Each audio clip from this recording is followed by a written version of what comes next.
things up? I'm just wondering. Okay, it's not a one-man thing, it's not a one-state thing. It's something done in solidarity. Oh, right? okay. So you don't just see that people are doing it in Abuja and then you say, okay, fine, people in Abuja are doing it, let's leave it for them. It's a problem. It's the problem of the generality of Nigerians.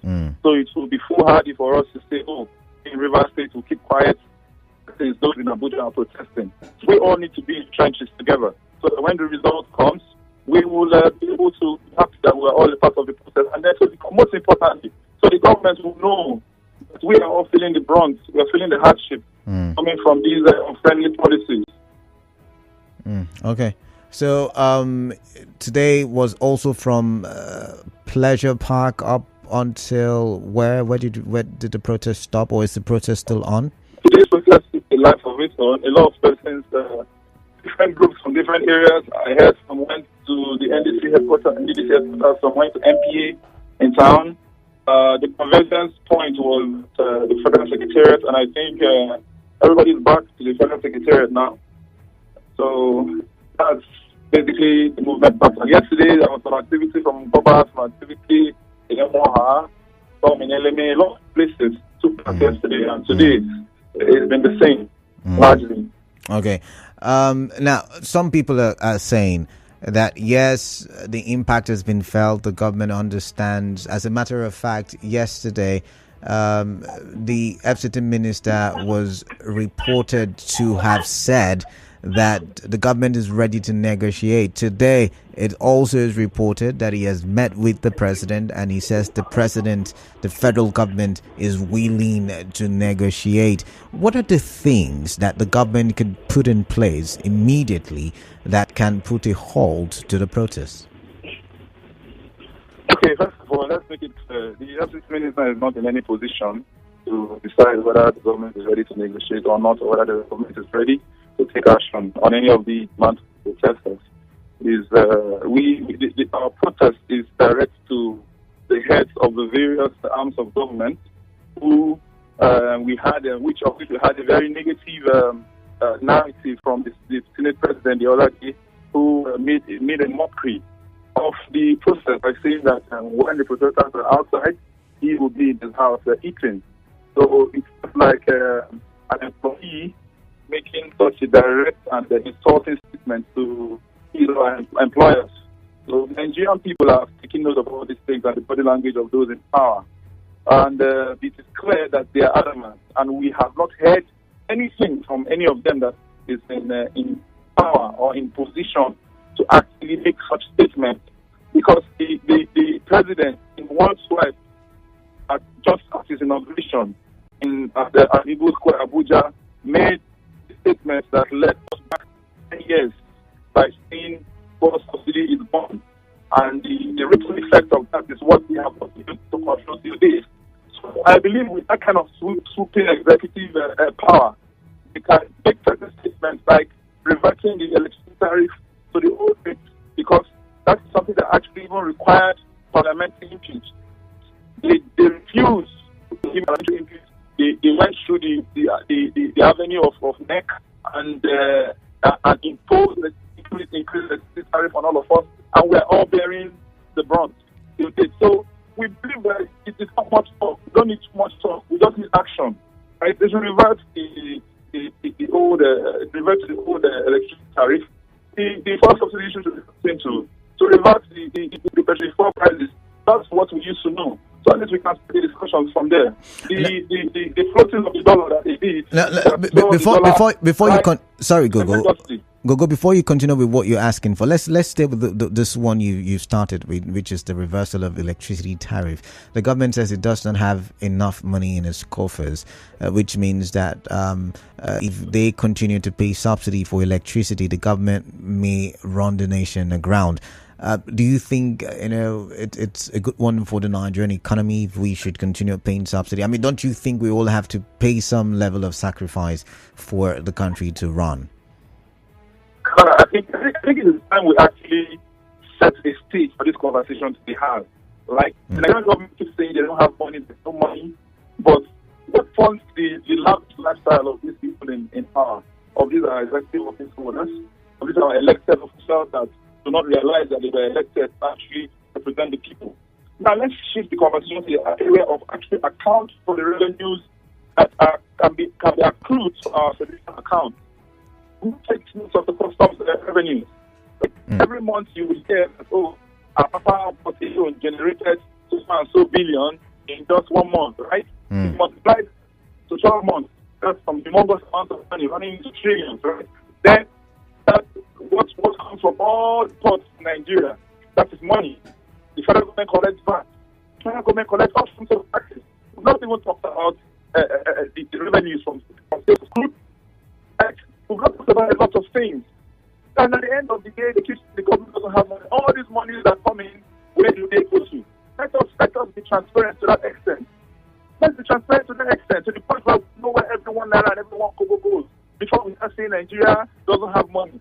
See, Canada, the lifestyle of an average public holder is supposed to reflect the lifestyle of an average Nigerian citizen. Now we ask ourselves the question, can an average Nigerian citizen afford to ride a Prado Jeep? Can an average Nigerian citizen afford to live in GRA, whether old or new? An average Nigerian citizen afford to send their children to expensive schools both abroad and in Nigeria? But these are public office holders that are feeding off our own resources, our own money. So where is the fairness in that? How can they keep saying that there's no money, and then their lifestyle still continues the way it is, unabated, unchanged? And the seriousness is not there. The seriousness is not there. So please, Canada, let's let them change the discussion. Okay. Let's revert to the old price, and then we'll go back and have these conversations, and then we'll start seeing the seriousness. All right, what other things do you think they can immediately do to take people off the streets?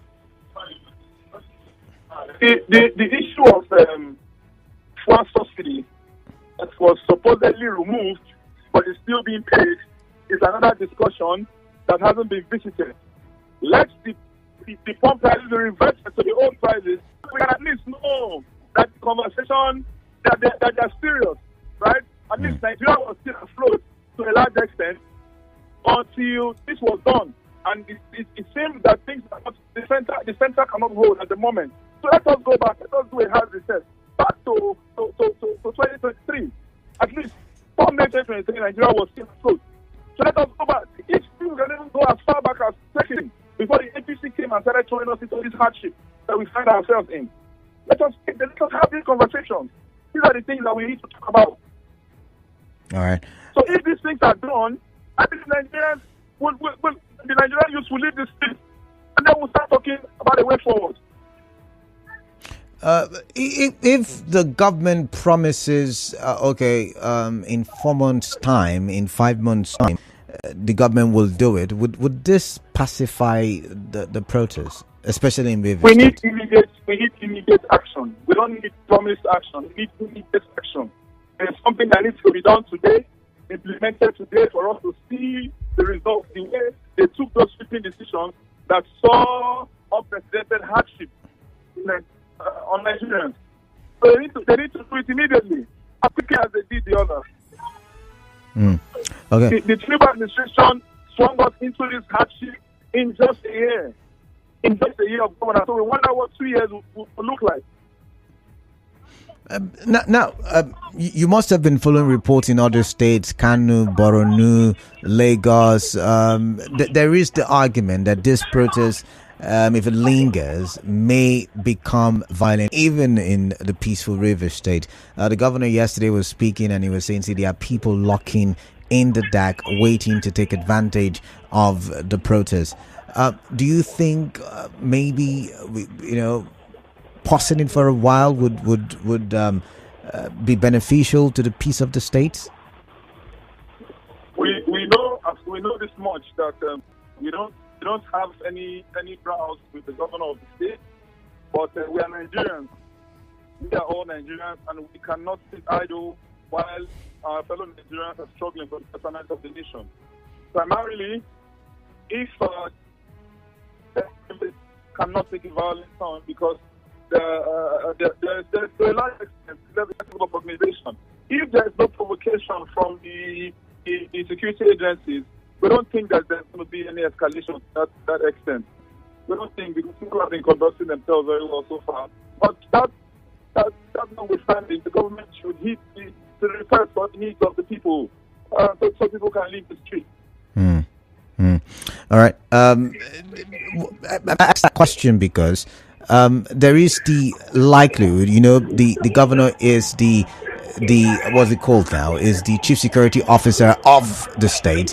He may have certain intelligence reports that you and I don't have. So once again, I understand that there is. We're not really concerned about those political leanings right now. Even the so-called people that are supposed to be disrupting the protest in Rivers State have a lot on their hands where they are currently stationed. Okay. So if they can't handle the mess in their hands where they are stationed, is it to come and interfere with the peace in Rivers State? Okay, I'm going to pause you now. I'm going to pause you. When we come back from a very short commercial break, I'll ask you what next. If the government does not respond, what next? Do stay tuned. Nigeria Info. Right back after this.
a thriving one in the state, if the government had somewhat invested in maybe building a modular refinery of some sort, do you think we would be, having this conversation? I'm just asking.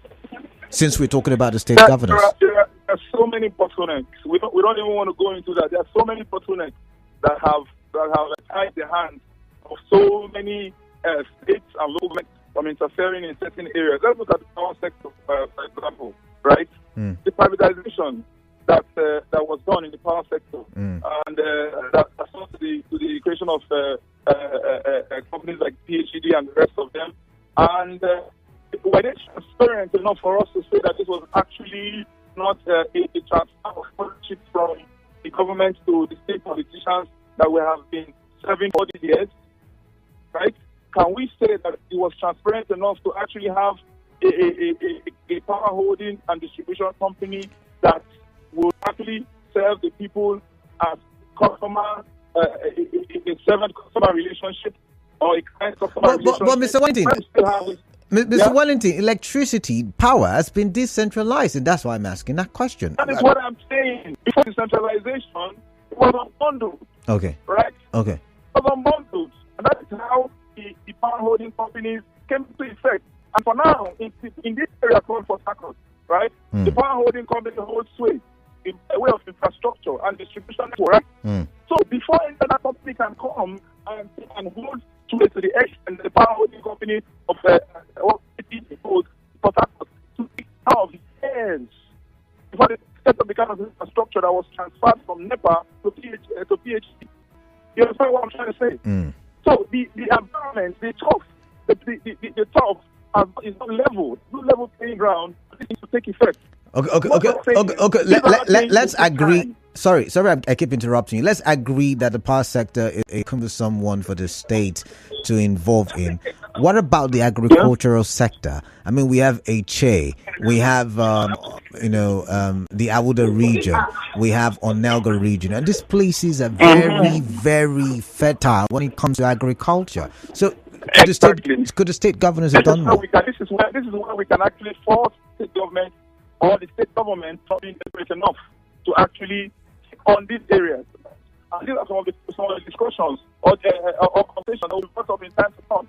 Like the American administration in Rivers State, before the next office, made a lot of effort, a lot of positive contribution to the growth and development of agriculture in Rivers State, right?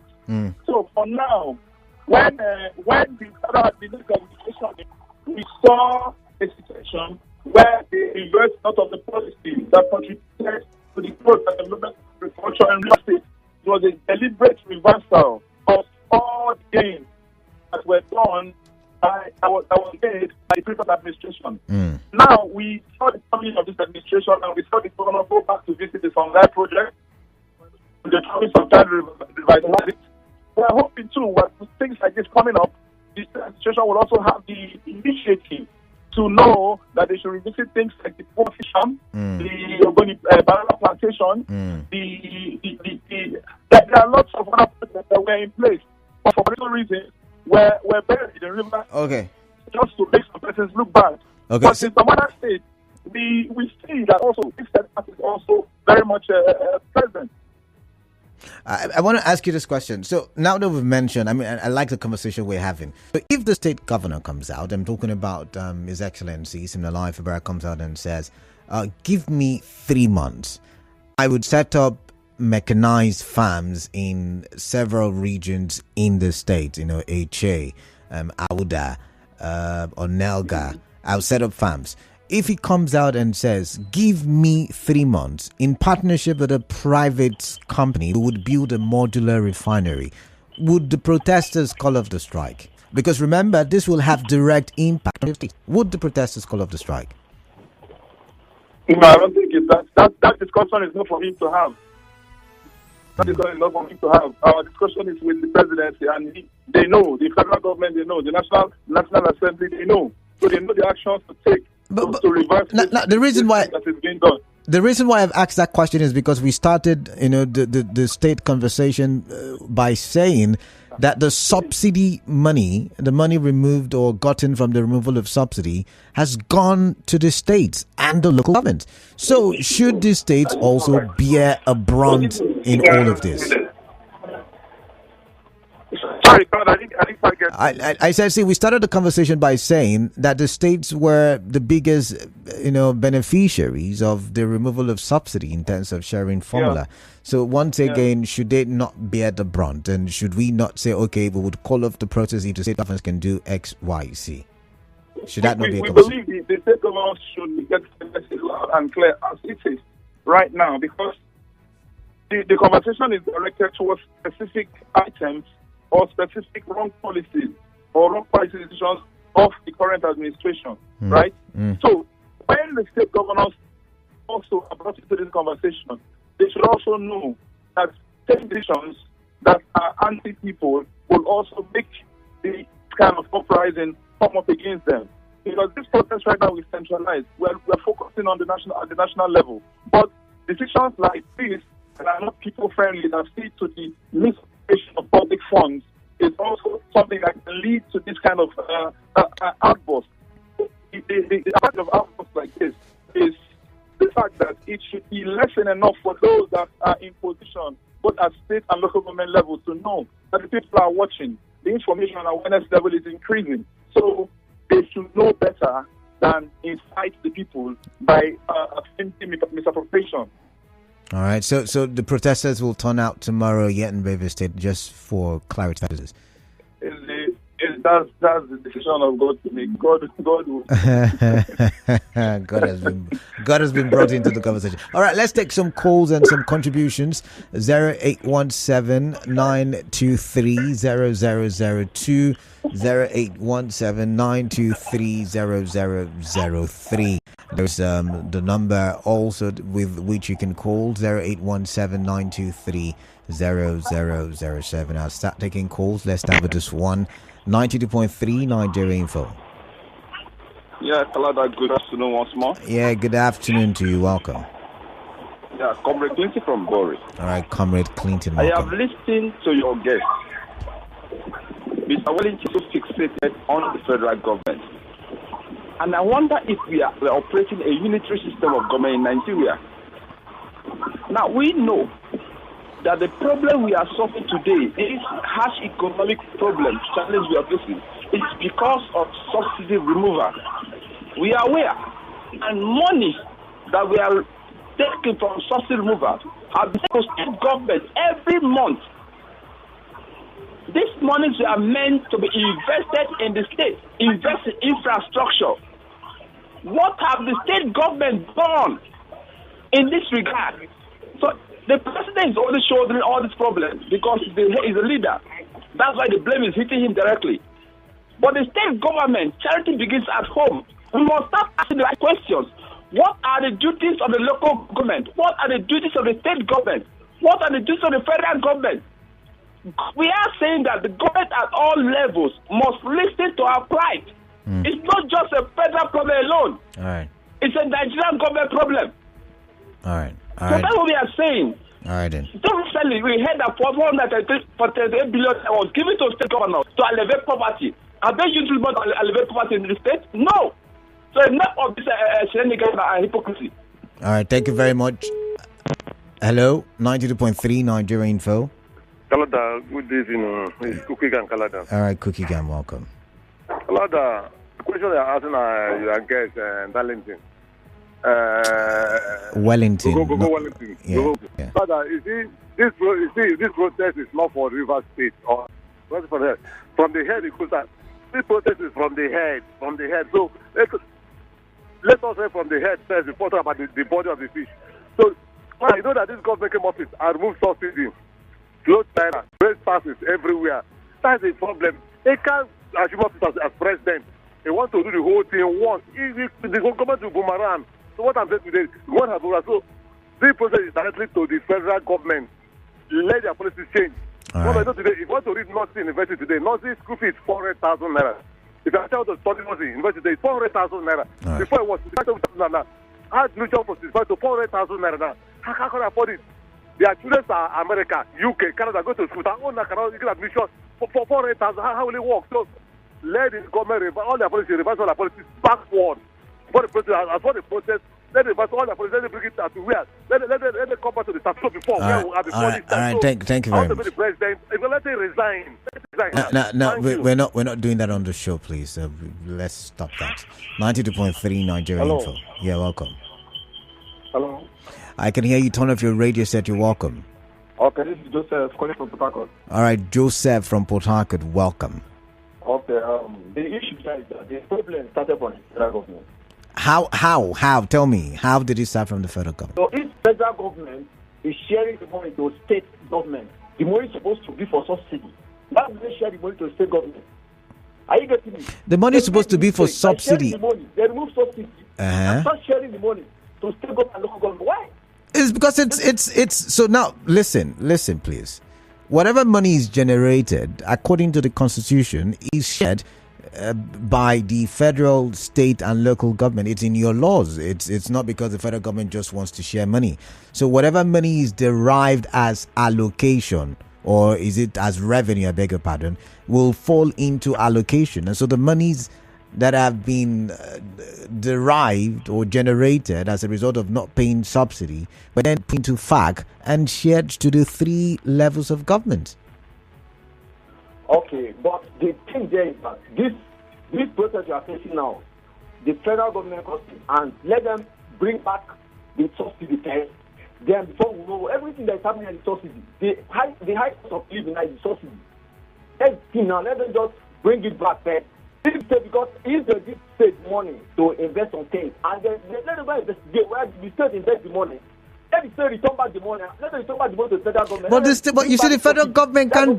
The state is it independent? Just like it's autonomous. Just like the local government has. The Supreme Court ruled on the local government. The federal government cannot tell the states to do an account. No, it's not the work of the federal government. Anyways, thank you. I've got to move on. 92.3 Nigeria Info. What is your name? Where are you calling in from? Hi, Salada. Good evening. Yeah, greetings. Quickly, let's get your thoughts. Your name first. Thank you. This is Miriam from Africa. All right, Miriam, welcome. In a family, if he does not communicate with his family, his children and his wife, how much ends, his financial level, so that they will know how and what they will demand, you see that there will be conflict. Now, we're talking about, some persons are saying, you even clearly ask your guest, what if taking out subsidy, that we should take out electricity subsidy and bring back electricity subsidy, bring back this subsidy, what the grounds and nation? KDB, this administration is so shrouded in secrecy, I've been saying it. And that as much as the cost of importing 1 liter of fuel, petrol into this country is the cost at which they're buying is less than the cost at which they're importing it. So, and even after they remove the subsidy, 2 months later, Okonjo-Iweala came out and cried out that our debt has increased to almost 24 billion. The debt increment can be argued, dollar to naira, the difference and all of that. So let's also put that into consideration. So the money they're taking, I think something that is known that we are only using almost 90% of our revenue to service debt. So, the debt country is so confusing. But if you want to understand what is going on there, there's a way you start having headache. Sometimes you just leave some things behind. So I think, and I support your guest, that they should bring back all the subsidies, because removal of the subsidy has not helped in any way. Right. Nigeria, especially the Niger Delta, that should be compared with countries like Dubai. We have oil, we have crude, and they've multiplied our crude for this. And what is our benefit from it? We can't take this, especially in the Niger Delta. We can't take. All right, thank you, Muriel. We can't have crude oil and fat like this. It is not acceptable. All right. So we should give that subsidy. Let's enjoy it and let's not accept it. But all the subsidies must come back. All right. If they don't know how to manage the subsidies. Muriel, I've got to go. Thank you very much. Let's read some messages. This one says, can't you see that the FCD minister and his president are... Okay, Stan, I'm going to skip that one. This one says the hypocrisy is something else. Imagine saying you don't have a problem with a governor that has got more money from removal of subsidy. Your guest is talking about electricity tariff. Why can't the state governor in his state bring their own independent energy sector or have a deal with LLG to power the whole river state? Or I think he meant LNG. I think he meant LNG to power the whole river state and subsidize it for the poor masses. Ernest from Woji with that one. That's not such a bad idea, I think. Okay, this one says, where is the protest stationed? You want to join them? They were at the Federal Secretariat. I don't know if they're still there.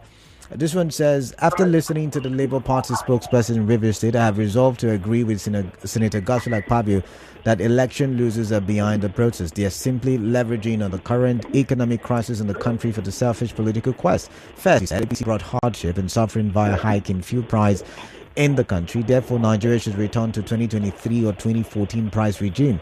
If this is not politics to get it at President Tinubu and the APC, why is it in the Labour Party or the Labour Party spokesperson advocate that Nigeria should return to 1998 fuel price regime where PMS was sold at 20 naira per litre? Secondly, the Labour Party spokesman in Rivers State exonerated Rivers State government from blame in view of the economic downturn. Now I appeal to him to specifically mention the policy of River State government or Abia State government governed by Labour Party, what they have done to improve food supply or agricultural activity in Rivers and Abia states following the 41% increment in FAC allocation in the aforementioned states. Lagos, Edo and Kaduna currently have electricity market law. Where is the one for River State? Emi Fiaga with that one. So many messages, but I would have to interact with my guest as we say goodbye. Welcome back, Gogo Wellington. A couple of people are saying the state governor could have done more, just like I asked. A couple of people are in support of you. How do you think this protest would, in your opinion, impact Nigeria as a country? Do you really think, because the politicians have got thick skins, do you really think they would listen to the cries and the demands of the protesters? Okay, first of all, I want to quickly make a comment I want us to actually critique the idea behind increasing electricity tariff, removing subsidies, right? To increase government revenue so that you will now send it back to the state government in turn as FAC so that they will now make life better for us as Nigerian citizens, right? Isn't that a faulty way of thinking, knowing the antecedent of the chance, knowing very well that when these monies are sent back as FAC, it ends up in people's pockets as dollars, right? Why not allow the Nigerian man to keep on thriving the way he has been thriving without removing these monies from our pockets indirectly, to take it back to their own pockets and send it to their cronies because it's 60. It doesn't make sense. So what we're saying is, let us go back so that we can have that conversation and have these monies channeled to where they are supposed to actually be, right? And not in a situation where you're taking money from us to send back to your cronies, so you'll end up in dollar deposits in your foreign accounts and in your private pockets. That is what we're talking about. Okay, so quickly. It's not a sentimental discussion. Ernest from Woji is saying if subsidies removed, it means that governors will not have enough money to do projects. Would you not still complain at that time? The problem is the money they have had so far. What have they done with it?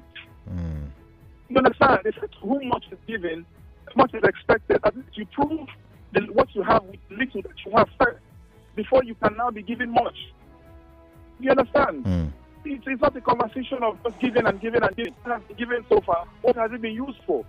We have a situation where public office holders occupy public office and start amassing off. Like most of them, like most of these public office holders, where have they worked before occupying public office? This thing is glaring, as it is staring us directly to our face. We're acting like we don't know what is going on. All right. Okay. Okay. I would pause you. I'll get your final words in the next 2 minutes, but I do have another commercial, so please do stay with me. In the next 2 minutes, I'll get your final words, and we would say our goodbyes. Nigeria Info will be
Gogo Wellington, let's have your final say on this very issue. We're still trying to find out what the government can do to pacify the crowd so that they can go back to their homes. But yeah, let's get your final words on this very issue. Okay, first of all, I want to urge the agents of government, I know they're listening, to quickly meet the demand of the protesters. At least, if not all, at least should show some goodwill by at least meeting some of the demand. And then to those at home that are sitting idle and thinking that it's not their concern. Hunger doesn't know religion, hunger doesn't know tribe, hunger doesn't know political party or affiliation. So let us all put our hands together to see that we have a better Nigeria, that we can probably tell our children that we fought for and earned with our own sweat. Which demand is more pressing, or what demands are more pressing? First of all, the issue of removal of fuel subsidy that immediately impacted on the increase in transportation rates and the subsequent increase in the goods and services in the market, as well as the increase in electricity tariffs that also saw to the increase of the price of goods and services, because it actually impacted the cost of production for companies and industries.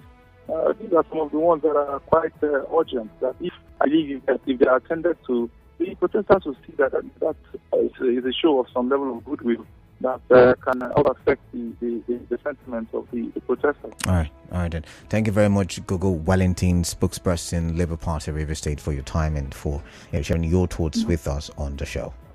All right. All right. Do have yourself a wonderful protest evening. Thank you.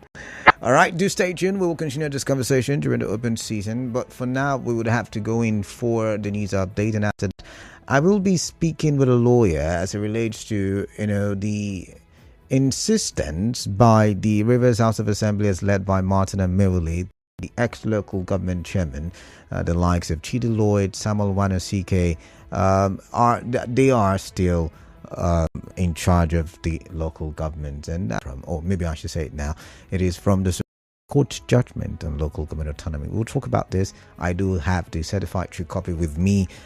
It was, of course, pasted on their Facebook page as well. We'll talk about all of that. Please do stay tuned.